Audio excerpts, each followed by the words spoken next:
You're listening to Civic Media. You can tune into any of our live shows on any radio station across the state with the Civic Media app. Find us in your phone's app store and listen anytime, anywhere. Good morning and welcome to Mattnair on Air. Jane Mattnair, Greg Bach, and Calvin Butenoff coming to you live from our home at Radio Park in Racine. You can always join us. You can call or text. The number is the same, 855-752-4842. You can also leave a comment if you're watching on the live stream on Facebook, YouTube, and what used to be Twitter. He is a regular, well, he's been a guest of ours many times, and certainly he's been very, very busy all over the networks in the last couple of weeks. Retired Major General Randy Manner is our guest. Good morning, sir. Thank you so much for making time for us. Good morning. Always great to talk with you, Jane. So many places to start. Really, yes. So many places to start. I wanted to ask you, first of all, the training that's involved with our National Guard troops and our military troops. And again, you were a Major General in the U.S. Army. You were in the Army for more than 30 years. Is the training that our troops receive the same training that local cops get? Absolutely, positively, no.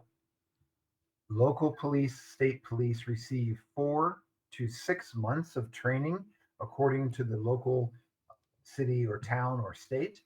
And that covers a wide variety of areas, from local law, how to de-escalate situations, what are their duties and responsibilities, as well as, of course, police activities and actions, which includes firearms training and so on, and the proper use of firearms according to the local laws.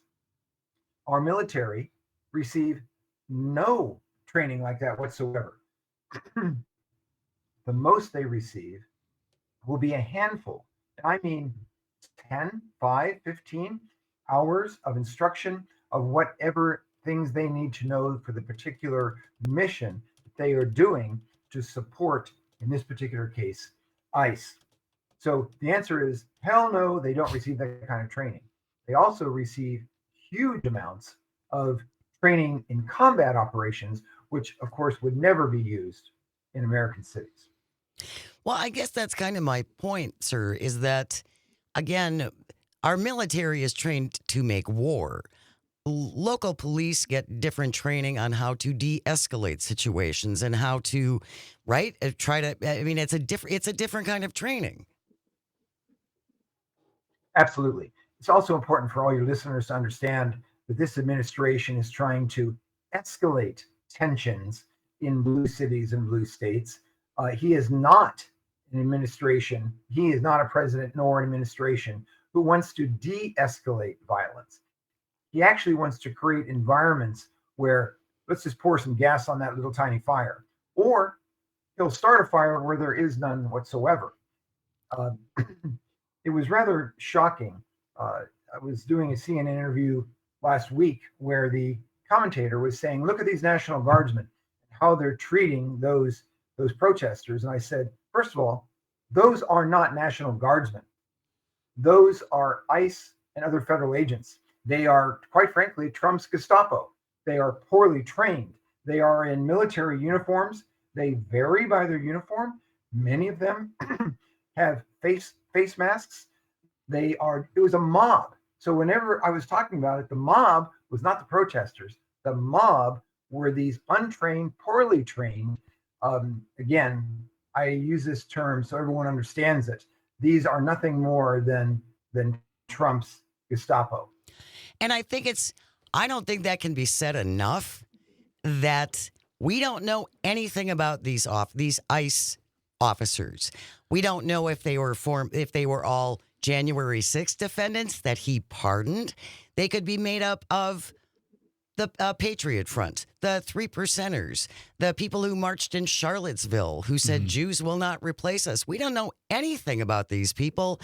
And the fact that we are allowing them to be masked adds a whole nother level of menace to this. It's meant to intimidate, and it's meant to deny accountability. I say again, those masks are meant to intimidate the people on TV and to withhold their identity. They do not want to be held accountable for how poorly they are treating the protesters and or immigrants or even U.S. citizens. And that is unconscionable relative to local police and to federal and to state police who do have rules, who are accountable, whereas it appears ICE agents are not accountable. And in fact, the Attorney General has, and others, Stephen Miller, they're basically making comments that, quite frankly, are close to those in the past who were defined and convicted of war crimes. The Secretary of Defense is in the same category. Rip the arms off of our enemy and feed them to the hogs. Those words are the words we would perhaps have heard from those people who have been convicted around the world in present and past situations of war crimes. It's absolutely demonic what is happening with many of the leaders in this administration. And I want to spend some time talking about the Secretary of Defense. That's what I'm going to call him. He is the Secretary of Defense. But one of the things, too, from a procedural standpoint as well, and I'm thinking of Washington, D.C., you have National Guard troops, you also have police, but when they're also sending in other agencies as well, you have ICE, FBI, they're roaming the streets looking for problems. They're getting in each other's. I mean, the police are there to take care of the city. It doesn't probably help them to have the National Guard on their back. And then when you have in D.C. agents just roaming around the streets with guns, that gives a problem for just not only enforcement, but keeping situations calm in the first place. I keep thinking about a simple car accident that happened in D.C. And before they knew it, there was 24 various agency members with guns. That doesn't help anything. It doesn't help the police. Certainly doesn't help the National Guard. And it just seems like, as you said, it's just an intimidation factor and an escalation factor. Yes. Yeah, I have to really challenge all of your listeners to ask yourself, which part of history do you want to be on for your children and your grandchildren to say, oh yeah, I fully supported Trump in his thug tactics, and I'm proud of it. Or I made a mistake. I voted for him for various reasons, and how he started to implement it was against everything that I have ever taught you, my children and my grandchildren, and you should never act like that. And I was wrong. Or are you going to look at your children in their eyes or your grandchildren and say, I stood up for what was right and I did the very best I could? Or even worse, I did nothing. And said nothing. Yeah. And said nothing. If you're just joining us on Matt Nair on Air, retired Major General Randy Manner is our guest, spent more than 30 years in the U.S. Army, and just talking about sending U.S. troops into American cities, among many other things. I assume that you watched Pete Hegseth address our generals and all of our flag officers, essentially insulting them and fat-shaming them. And what was your initial reaction after watching that? So here we have a disgraced major who was kicked out of the National Guard, as well as a draft-dodging president who paid a doctor to say he had bone spurs. Neither of those people, neither of them is qualified in any manner to be able to address those combat veterans in the way that they did. Every man and woman, every officer, every senior enlisted leader in that room has had the lives of our sons and daughters in their hands to do the very best they could to train them and prepare them for combat and to be able to treat others with dignity and respect, independent of their race, their color, their national origin, their religion, or of course their gender. And here you have, and again, they're very well educated as well. Everyone in that room has advanced degrees. Everyone has been around the world. Everyone knows what right looks like. They sat there and they listened politely to the Secretary of Defense and to the president spew the political rhetoric and their war criminal language, and polite applause at the end. But that was it. No hooting and hollering, because that's not what our senior leaders in our military do. They don't pledge allegiance to the president. They refuse. It is absolutely wrong to think that our military is serving the president. They serve the Constitution and they serve the American people. That's why, I mean, I've talked to a few people in Oregon. I've talked to them in Chicago as well as in Memphis. The fact that the National Guard is showing up actually is a good thing. They are, first of all, they should never be there to begin with.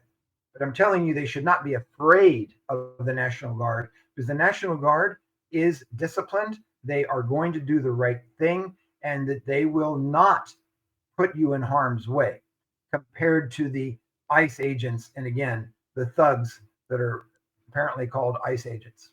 I want to take this topic back about a week or so from when actually the event happened.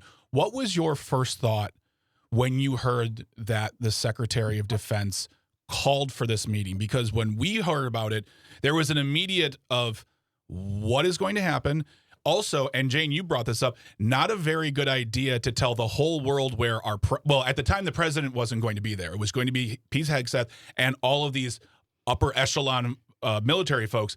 Not a really good idea to put that out in the world. What was your first thought when you heard about just the announcement of this meeting?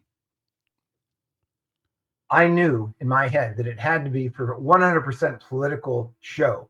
Whenever it was going to be televised, that just sealed the deal. It was 100% theater, because you never, ever, ever bring in all your commanders from around the world, because not only is it costing the taxpayer, not the president, it's your money and it's my money. Yep. Millions of dollars Yep. to bring all those people in.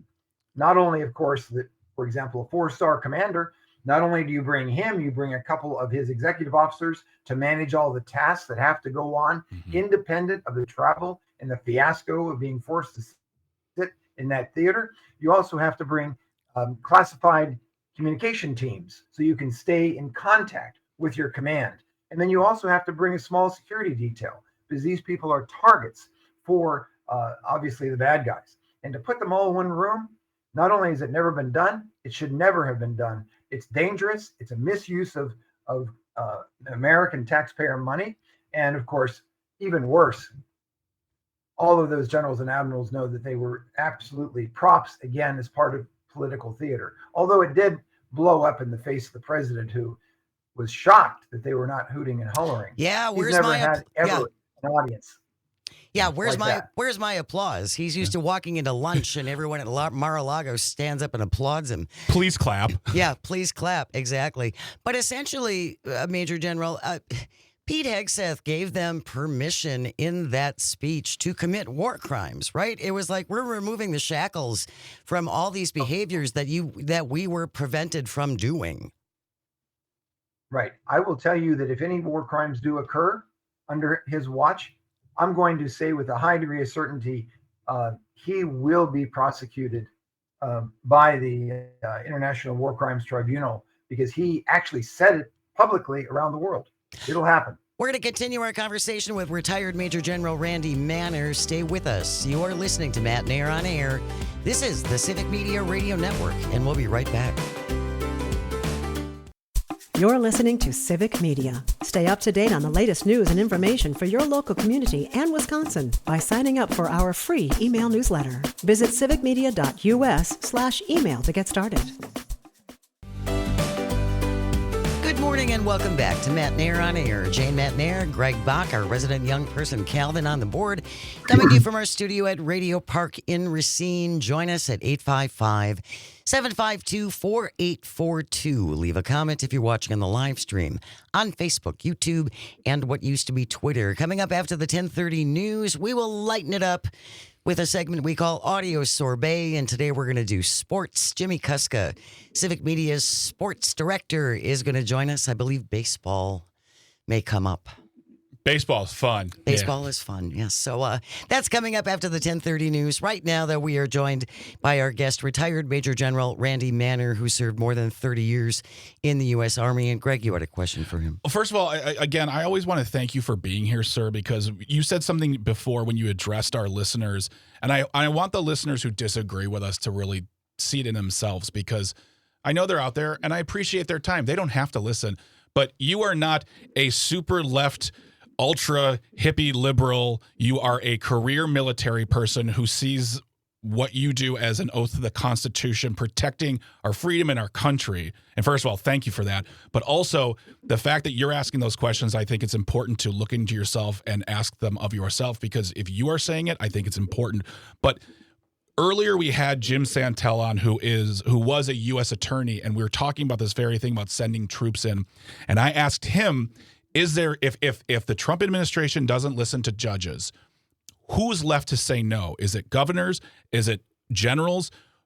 I asked the same question for you, but more the military. Can there be someone who says, I swore an oath to the Constitution, not a king, I will not do this? There will be repercussions, I understand that, but do you see that happening? Is that possible, or do they work through it because they are orders? A couple of comments. First of all, about my own political leanings. Yeah. I have been registered as an independent my entire life in the state of Virginia. They no longer require you to register your party in Virginia, but I've always regarded myself as an independent. I have voted for president and for local leaders, for Republicans as well as Democrats, in my entire life. In fact, in Virginia, we had one of the greatest senators of all time, Senator Warner, until he retired as a Republican. I voted for him every single time. I'd vote for him today if he was running. So I want to make sure your listeners understand. While I say some things that are hard hitting, I am speaking from the middle. I am somebody who believes in our country. I am somebody who has at least 10 times taken the oath of office to defend the Constitution of the United States. And I take it very seriously. Do I know a lot about this because of my requirements of my position? Yes, I do. Do I believe I understand more about what I'm going to call our governmental system and the relationship of the military to being led by civilian leaders? Yes, I do. It's not trying to say that other people don't know as much. It's just the fact that this was my career. Right. So I want to make sure people understand that, yes, I know a lot about this subject material. Number two, I am a centralist. And I know also a dictatorship when I see it. Or when I say a dictatorship, even though the president was duly elected, the way he is acting is like a dictator, because I have seen dictators around the world. I have been in Russia. I've been in China. I have been, obviously, in Iraq and many other locations where there are or have been dictators, and as well as Eastern Europe. I've been to the Ukraine. So if people have been around the world and seen these things, to see what kind of administrations send the military against their own people, they would have a far clearer understanding and perspective, not only of current events, but even of history. The second part, what are the guards to keep the president in line? The legal is the best way, voting is the second best way, and peaceful protest is another way to do it. There's a lot of concern, though, Randy, that the protesters if protesters show up outside of ICE facilities and things like that, that gives the Trump administration more justification for sending in more troops and can help feed this problem. So good point. When I was saying peaceful protest, yes, outside of ICE facilities, sure. But what I'm really trying to say is, let's gather in the cities. Let's gather in the towns, in the town squares. You don't have to be anywhere near the ICE people, and I would say stay away from them. So we can, for example, October 18th is No King's Day. Yep. I'll be speaking at a rally in Virginia about that. And those are not going to be near any ICE agents. And I would say, show up with your family, show up and say, what does right look like? So that's what I meant by protest. Mm-hmm. I'm not trying to say you should confront Right. ICE. Absolutely. That is not what I'm saying. Right. Yeah. And we need that's a show of the American people, but not in that manner. We need to get in the town squares. We need to be in the cities. We need to say, this is not the way America is supposed to be. Well, and I would assume also that with your experience in seeing other authoritarian countries, for people who think what's happening right now is good, at some point you're not going to be good enough, and they're going to come for you. Correct. Right? They will come for you, just like just like that quote in World War II. You know, they came for everyone else, and I said nothing, but they didn't come for me. And when they came for me, there was no one left to say anything. I mean, that is well documented, and that will happen. Thank you so unless we much stop it. to our guest, retired Major General Randy Manner, more than 30 years in the U.S. Army. We really appreciate your time, sir. Thank you so very, very much. Thank you so much. Thank you so much for what you guys do. Thank you. News is coming up next, and then we will lighten it up. We'll talk all things sports balls. That's all on the way. Stay close. You're listening to Matt Nair on Air. This is the Civic Media Radio Network. Good morning. Welcome back to Matt Nair on Air. With Jane Matt Nair, Greg Bach, our one, our only Calzone on the board. Coming to you from our studio at Radio Park in Racine. Join us, call, or text at 855-752-4842. Leave a comment on the live stream on Facebook, YouTube, and what used to be Twitter. All kinds of things to talk about going on in sports. Jimmy Kuska, Civic Media Sports Director, is here. Good morning. Okay, we lost last night, Game 4. It's going to be okay. Tell Greg Bach, Jimmy, that everything's going to be okay. Everything's going to be okay, Greg. Thank you. Everything's going to be okay. Thank You would you. much rather be up 2-1 in a best-of-5 series than down 2-1 in a best-of-5 series, and the Brewers find themselves in pretty good shape going into tonight. You got to consider, though, the Brewers had their chances in the game yesterday, and everything gets magnified so much in the postseason, in elimination games, in a postseason series. All these little things. People are talking about the decision whether to bunt, not to bunt, the base running, the pitching choice, like.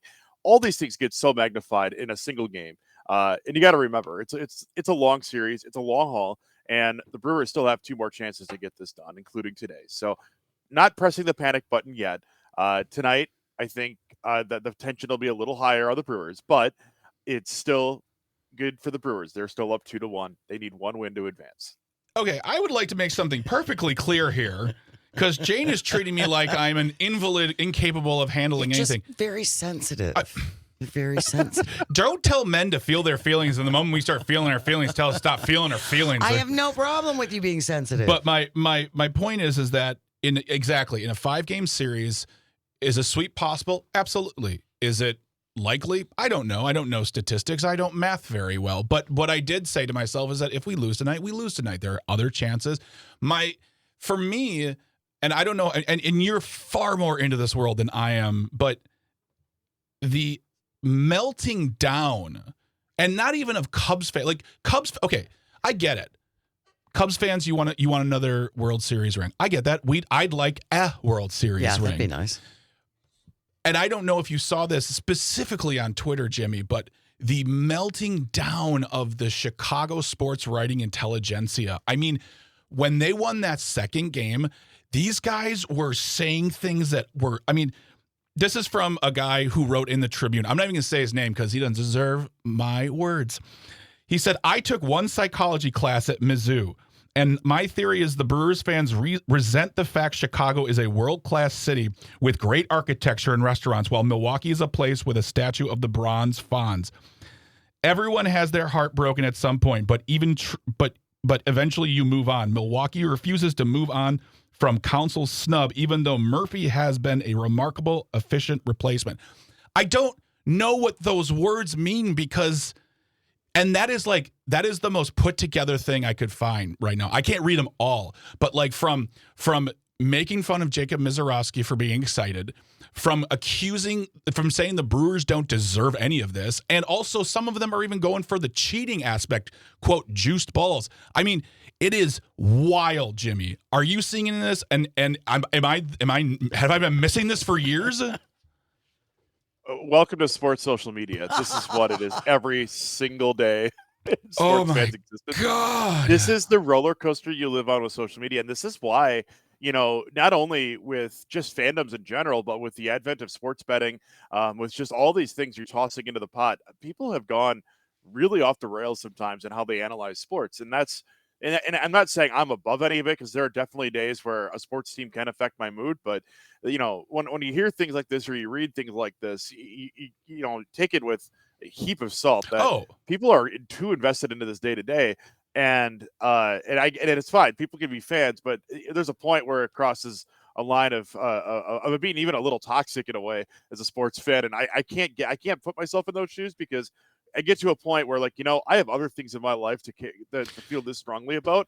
And generally sports don't elevate to that, except for the sports I coach, because I'm in those day to day. You're invested. That's a little different. But like Right. a professional team, I have no control over. And I hear things like that when people talk about Milwaukee, and Milwaukee gets talked about a lot, unfortunately, negatively by other markets. We're seeing that even with the Giannis rumors. Like, why would you want to stay in Milwaukee? It's cold. Well, first of all, newsflash: Milwaukee's amazing. I love Milwaukee, and I'm from a tiny little town in northern Wisconsin, but Milwaukee's amazing. Second of all, when people from larger markets are looking, well, how can Wisconsin have this kind of success? And there's a little bit of envy there, because Milwaukee's able to build the best record in baseball out of half the payroll or a third of the payroll as other major league teams can. Mhm. And I think people are just wondering why they can't do the same thing.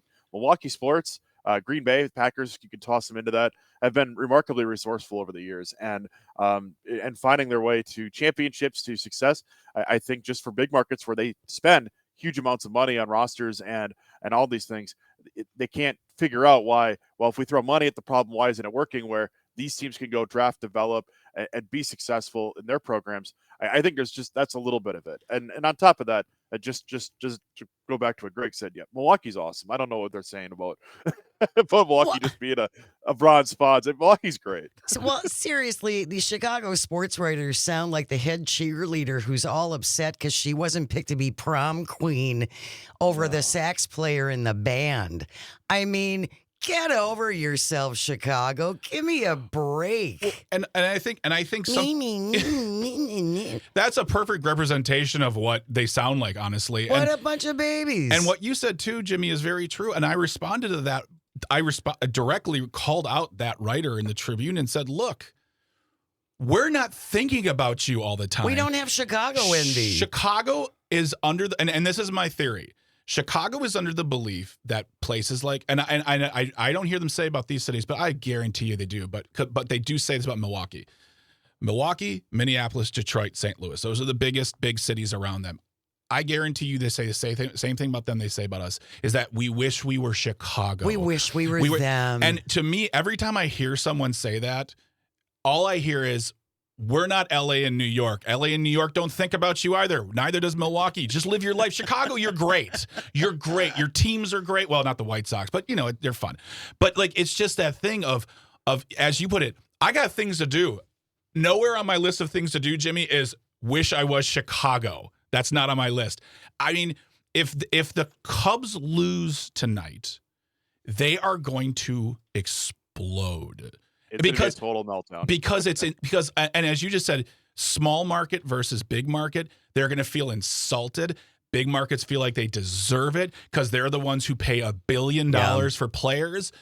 They feel like they deserve it. And Milwaukee, you're fun to play. But we have been the best team in baseball for months. We've had some of the best pitching. The fact that we couldn't get some runs on the people we had on base last night, we have like one of the highest rates of on base percentage, like runs.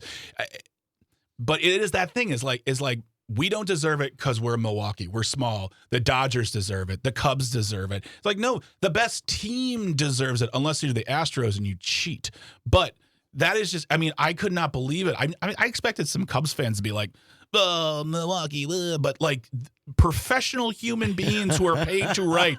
Jimmy, I don't know how you do it, how there's not like 7 empty bottles of alcohol underneath your desk right now. We don't know that there are. That's true. I'm putting a lot of trust in you, sir. Yes. Pleading the fifth. Now, here's the thing. You're also going to get this in the next round. If the Brewers advance, the next round is probably the Dodgers, right? Yeah.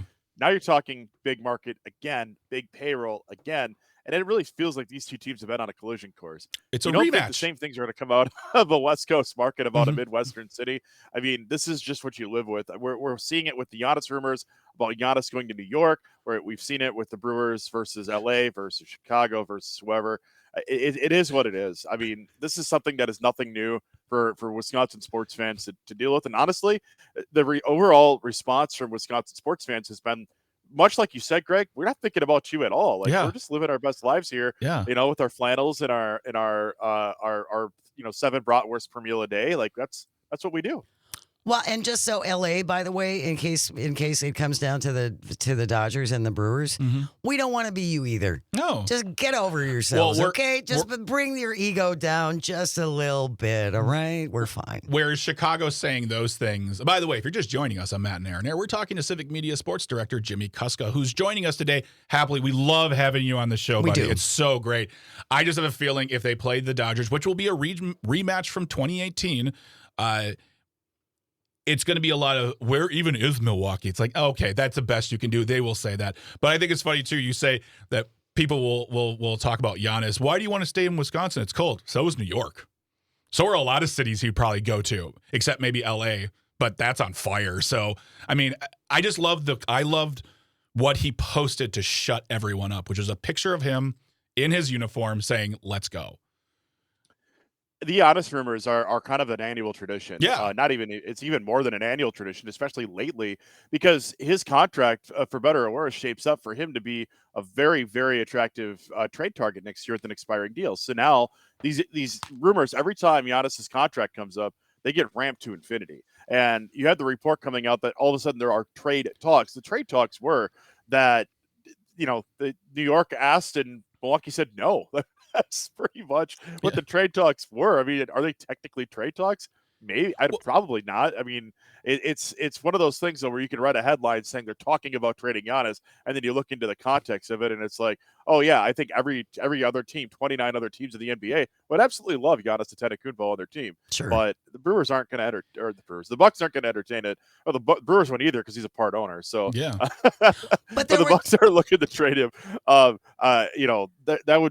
would take them immediately out of championship contention. And if any of the moves the last 2 years have been any indication, they are all in on trying to find something to crack open that championship window just for a little longer for Giannis. They wouldn't make the big kind of trades and the big kind of moves they've made the last few years without that in mind. So I think there's very, very little chance that he's going anywhere this season. And I know ESPN and others are rooting for it, but I don't see it. That would break a lot of folks' hearts. There would be a lot of heartbroken fans if Giannis would leave the Bucks. In the time we have left, Jimmy, let's talk a little bit about Packers. Oh, Packers. All right. Well, let's go. Well, they got to play a team this week that's got. I was like, I'm waiting for the lead into that. I was. No, because honestly, here's a little backstory. 2 weeks ago, we had Paul Noonan on the show, and he said there's no way that the Packers could lose to the Cowboys. Well, he was right, half. Definitely right. But it's sort of like they're 2-1-1. Oh, geez, what happens? Yeah, so that's a quarter of the way through the season. We got a long, long ways to go. The Packers are in the middle of a really weird stretch of their schedule. They're only getting one home game in the span of about 5 or 6 weeks. So they're in a weird spot in their schedule. There's a lot of weird game times. It doesn't really settle down for them until after October, right? So right now they're just kind of navigating some of the logistical challenges of this portion of the schedule.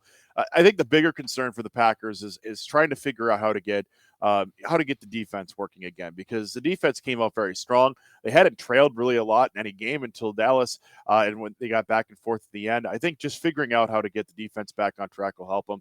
Offensively, things are actually looking extremely bright. You got to remember that with all the great things they're doing on offense right now, Packers still are going to get Christian Watson back later this year, and that's going to turn this offense on fire. Jimmy Kuska is Civic Media's sports director. Thanks so much, Jimmy. Really, really appreciate it. Go Pack, go Brewers. Go Bucks. Go Bucks, them too. All right, when we return, this shouldn't be a thing. The Museum of What edition? Stay close. This is Matt Nair on air on the Civic Media Radio Network. We'll be right back. You're listening to Civic Media. Find the latest news, information, and archives of all your favorite shows on the Civic Media website, civicmedia.us. Good morning. Welcome back to Matt Nair on air. Jane Matt Nair, Greg Bach, Calvitini on the board, coming to you from our studio at Radio Park in Racine. Join us, call or text. The number is the same at 855-752-4842. You can also leave a comment if you're watching on the live stream on Facebook, YouTube, and what used to be Twitter. Don't forget baseball tonight, Crew at the Cubs. Our broadcast will start at 7:30. First pitch going out about 8:08, I believe. It's going to get late tonight. Yeah. Maybe take a disco nap. disco nap. Disco nap. Wow. I've never heard that term You, before. really? Yeah.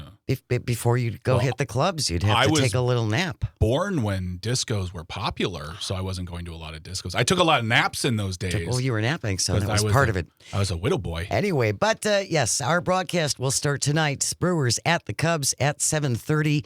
You cannot listen on the stream, but you can listen on terrestrial radio. So catch the game on WRCE in Richland Center, WISS in Oshkosh, and here in Racine and Kenosha on WRJN 99.9 FM, 1400 AM. Cubbies hosting the Brewers. Go Crew. Our broadcast starts tonight at 7:30. Coming up on the show tomorrow, jam-packed show, Will Westmoreland is going to join us. Yes. We had a week of great guests. We have had a lot of guests, and we're talking a lot about tariffs because that is big in the news, and our farmers. Will is a farmer in southwestern Missouri. And we have talked to Will a number of times over the past couple of months. So we'll get an update. I'd like to hear what he is hearing from his fellow farmers on how they're being affected by these tariffs. And now there's allegedly going to be a bailout. So that's all coming up tomorrow. And then Dan Schaefer will be here, Civic Media's political editor and the creator of the Recombobulation Area. So we'll be recombobulating tomorrow with Dan Schaefer. Right now, it is almost 10:55. Calvin, that means it is time for... This shouldn't be a thing. If you ever find a thing you think should not be, send it in to Greg and me at janesays@civicmedia.us. Calvin found this one from the Associated Press. Who's the lucky person? Heather Hollingsworth. Lucky one with the byline. Headline reads, Hair Museum filled with century-old mementos closes its doors, scattering its contents around the nation. Independence, Missouri hosted the Lila's Hair Museum. Just so, come on now. With century-old wreaths made from human hair. Mm-hmm. Yes. Other glass cases overflowing with necklaces and watch bands, all woven from the hair of the dearly departed. They also reportedly come from past presidents, Hollywood legend Marilyn Monroe. For 30 years, the Hair Museum in the Kansas City suburb of Independence attracted an eclectic group, including Ozzy Osbourne. That makes sense. That would be his kind of thing, right? Yeah. Unfortunately, the museum's namesake, Lila Coheen, died last November at the age of 92. Her granddaughter trying to rehome the hair collection of more than 3,000 pieces. So she's trying to distribute these to museums around the country, including the Metropolitan Museum of Art in New York and the National Museum of Women in the Arts in D.C. I don't do this often, Jane, but I will say we missed the mark on the title for today. Should have been Hair Today, Gone Tomorrow. Rats. But yeah. Have you ever seen Morning Jewelry up close? I have. That is it's somehow very beautiful, yet very creepy and incredibly seems appropriate for the times then. And if you don't know what mourning jewelry, I mean mourning as in mourning the death, it's jewelry that would have like a locket with a picture, but also a little slice of hair. But again, they also made like pins. Yes. Out Oh, of yeah. it. Yeah. Watch bands. Mm-hmm. I toured of course I did. I toured the National Funeral Museum in Houston a number of years ago. Natural Museum of Funeral History. Okay, no. It's fascinating. You can't call it the natural. Don't try to make it seem like the Field Museum. But it's fascinating. But they had many examples of mourning jewelry, which is a very big thing in the mid-1800s. Women coiled the hair of the deceased into jewelry or told the story of their family's history by entwining the curls of the loved ones into wreaths. Hair art, though, fell out of favor by the 1940s as photographs became much more popular. Well, and there was also that movement of the age-old story of they used to have the body in the front room of the home, and they renamed it the living room because the living gave it more of a pop when they were trying to show, because that thing went out of style as funeral homes. Yes. Yeah, they wanted Yep. to get that out of the home, so they renamed it the living room as because opposed to the parlor. exactly, because they wanted to be like, this is where the family who is alive comes and sits down and has fun. Yeah, we really kind of really did a number on our dead folks back in the day. We really honored them back in the day. Well, it was a much different thing. Yeah. Evans, who is the granddaughter now, says she is struggling with a mix of emotions, trying to rehome her grandmother's legacy. Again, these are historical artifacts, a lot of them from the mid 1800s. I feel like there's enough people, both whether it's other museums or just collectors. I feel like there are people. This is a market. They'll find a home for that stuff. That wraps up today's episode of This shouldn't be a thing. Thank you, Greg and Calvin, and all of our engineers and everyone at Civic. Without you, nothing works. And thank you most of all for calling and for texting and for listening. It absolutely means the world. I hope you find some joy today and you have the chance to share it. Keep it right here. We have news coming up next, followed by Tom Hartman from 11 to 2. This is the Civic Media Radio Network. We'll see you tomorrow.